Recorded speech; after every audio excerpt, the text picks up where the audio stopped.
Welcome to Tamil food masala. இப்போ நம்ம வீடியோவில் கொஞ்சம் வித்தியாசமாக நம்ம இன்றைக்கி குழி பணியாரம் செய்ய போகிறோம். எப்படி செய்கிறதுன்னு பார்க்கலாம் வாங்க. ஸ்டவ் பற்ற வச்சுட்டு ஸ்டவ் மேலே கடாய் வச்சுருக்கேன். கடாய் நல்லா சூடு இருந்ததும் கொஞ்சமாக எண்ணெய் ஆட் பண்ணிக்கிறேன். எண்ணெய் நல்லா சூடு இருந்ததும் கடுகு கொஞ்சம் சேர்த்துக்கிறேன்.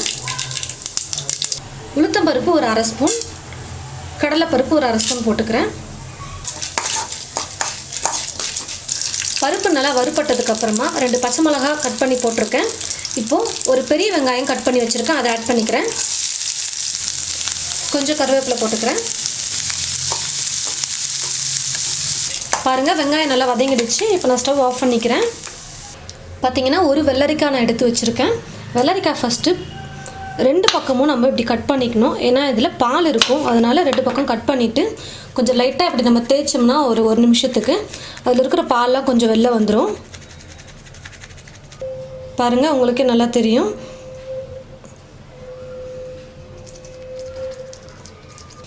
இப்போது கொஞ்சம் ஸ்லைஸ் பண்ணி கட் பண்ணி எடுத்துருங்க, அந்த பாலெல்லாம் வந்துடும் வெளியில்.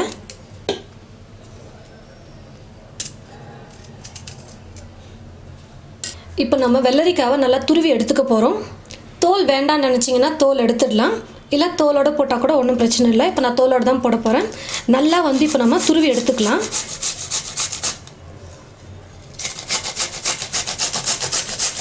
ரொம்ப சின்னதாக இருக்கிற வெள்ளரிக்காவை எடுத்துக்கோங்க, கரெக்டாக இருக்கும். அப்படி இல்லை கொஞ்சம் பெருசாக இருந்ததுன்னா நீங்கள் பாதி வெள்ளரிக்காய் எடுத்துக்கிட்டால் போதும்.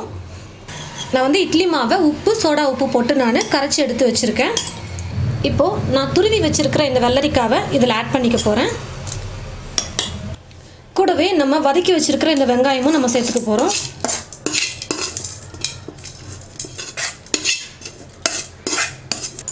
இப்போ எல்லாத்தையும் சேர்த்து நல்லா மிக்ஸ் பண்ணி விட்டுக்கலாம். நிறைய பேருக்கு வெள்ளரிக்காய் பிடிக்காது. அப்படி பிடிக்காமல் இருக்கிறவங்க இது போல் குழி பணியாரத்தில் நம்ம போட்டு கொடுக்கறதுனால அவங்க ரொம்பவே விரும்பி சாப்பிடுவாங்க. நிறைய பேருக்கு குழி பணியாரம் ரொம்பவே பிடிக்கும். அப்படி இருக்கும் பொழுது நம்ம வீட்டில் இருக்கிறவங்களுக்கு என்ன வெஜிடபிள்ஸ் பிடிக்காதோ அந்த வெஜிடபிள்ஸை இது போல் நம்ம துருவி சேர்த்தோ இல்லை கட் பண்ணி போட்டு சேர்த்தோ நம்ம குழி பணியாரம் செஞ்சு கொடுக்கறதுனால அவங்க விரும்பி சாப்பிட்ருவாங்க. பாருங்கள், நான் துருவி போட்ட வெள்ளரிக்காய் தெரியவே இல்லை. நார்மலான குழி பணியாரம் போல் தான் இருக்கும். இப்போ நம்ம செஞ்சாலும் எல்லாம் போட்டு நல்லா மிக்ஸ் பண்ணதுக்கப்புறமா உங்களுக்கு குழி பணியார பதத்துக்கு மாவு இருக்குது அப்படின்னு செக் பண்ணிக்கோங்க. அப்படி கொஞ்சம் திக்காக இருந்ததுன்னா கூட கொஞ்சம் தண்ணி சேர்த்துக்கோங்க. கொத்தமல்லி கொஞ்சம் பொடியாக கட் பண்ணி வச்சுருக்கேன், இதையும் ஆட் பண்ணிக்கிறேன். ஸ்டவ் மேலே குழி பணியார கல் வச்சுட்டேன். கல் நல்லா சூடேறிடுச்சு. இப்போ எண்ணெய் ஆட் பண்ணிக்கிறேன்.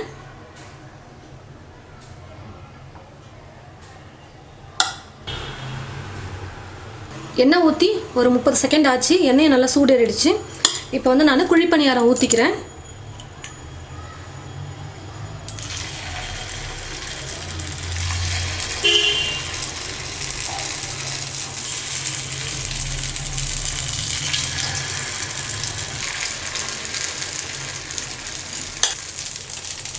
மீடியம் ஃப்ளேமில் வச்சுட்டு மேலே ஒரு மூடி போட்டு நான் மூடி வச்சிடுறேன். ஒரு நிமிஷத்துக்கு நல்லா குக் ஆகட்டும். இது போல் நீங்கள் வித்தியாசமாக குழி பணியாரம் செஞ்சு தாங்க. வெள்ளரிக்காய் தான் போடணுமா அப்படின்னு இல்லை, கேரட் போடலாம், முள்ளங்கி, இது போல் நிறைய காய்கறிகள் எல்லாம் நம்ம சேர்த்துக்கலாம். வெள்ளரிக்காயில் அதிகமான நீர் சத்து இருக்கிறதுனால நம்ம அதிகமாக வெள்ளரிக்காய் எடுத்துக்கிறது ரொம்பவே நல்லது. நமக்கு முடிஞ்சால் தினமும் ஒரு வெள்ளரிக்காய் சாப்பிட்றது கூட நமக்கு ரொம்ப நல்லது. லைட்டாக மேலே நம்ம எண்ணெய் விட்டுடலாம். குழி பணியாரம் ஒரு பக்கம் வெந்ததும் இன்னொரு பக்கம் நம்ம திருப்பி போட்டுக்கலாம்.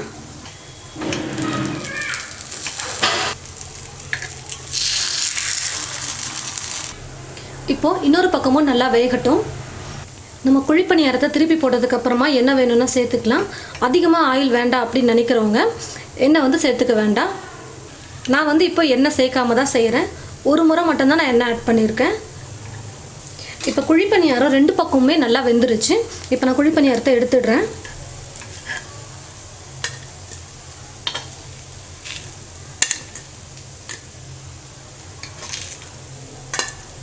பாருங்கள், நான் வெள்ளரிக்காய் குழி பணியாரம் சூப்பராக செஞ்சுட்டேன்.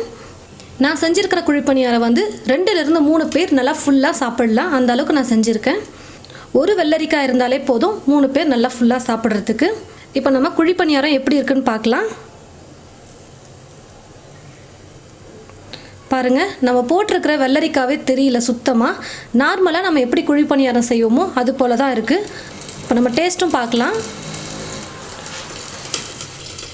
ரொம்பவே சூப்பராக நல்லா டேஸ்டியாக இருக்குது. அந்த வெள்ளரிக்காவோட மனமும் நல்லா சூப்பராக இருக்குது நமக்கு சாப்பிடும் பொழுது. இது போல் நீங்களும் உங்களுடைய வீட்டில் வெள்ளரிக்காய் குழிப்பணியாரம் செஞ்சு பாருங்கள். ரொம்ப டேஸ்டியாகவும் ரொம்ப வித்தியாசமாகவும் இருக்கும். செஞ்சு பார்த்துட்டு எப்படி இருக்குன்னு மறக்காமல் கமெண்ட் பாக்ஸில் வந்து கமெண்ட் பண்ணுங்கள். இந்த வீடியோவை மற்றவங்களுக்கும் ஷேர் பண்ணுங்கள். இது போல் நிறைய ரெசிபிஸ் பார்க்க இந்த சேனலை மறக்காமல் சப்ஸ்கிரைப் பண்ணி வச்சுக்கோங்க. தேங்க்யூ.